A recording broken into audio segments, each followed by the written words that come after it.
So a lot of voice actors tend to have a kind of keyword or phrase they use to get into a particular voice. Do you have one for getting into your French accent for the movie?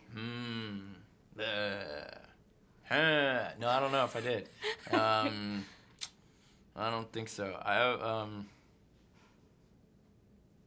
Trying to remember. No, I mean, every day was, you know, a whole thing. So Well, yeah, sorry. No, it's fine. I mean, well, you got to actually meet Philippe and work with him exhaustively on learning to walk the wire, right? What was that like? Yeah, Philippe insisted that he be the one to teach me how to walk on the wire. But Right. as you say, you know, while he was teaching me to walk on the wire, I was listening to him talk all day long, and that was really key. And if anything, I just wanted to tone down his accent so that everyone could understand, you know, the English speakers could understand everything I said. But he's such an optimist is the thing about Philippe, you know. Not everyone who's good at doing something is also good at teaching it. Mm-hmm.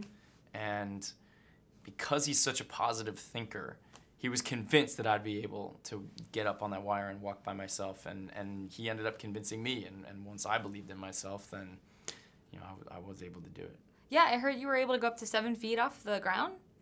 Yeah, when we were shooting, it was 12 feet, actually.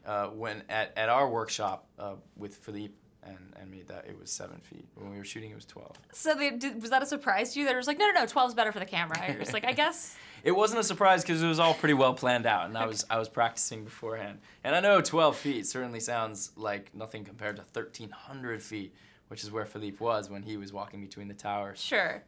But you'd be surprised. It feels pretty high when you're up there. I mean, I did the virtual experience, and that was enough for me. Yeah. So like, I don't know how I don't think I could handle 7 feet, much less 12. Yeah. So yeah, that's intense. So did you also have to learn how to juggle and unicycle for this?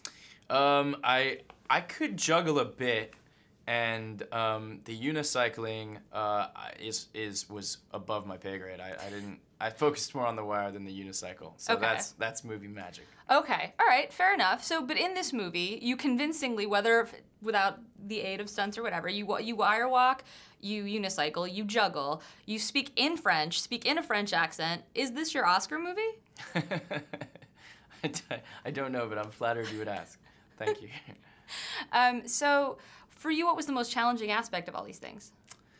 The most challenging, honestly, all those things were very technically challenging, but I think more than any of that was just being inside the mentality of 24-year-old Philippe, who's very different than the Philippe that I got to know and make friends with.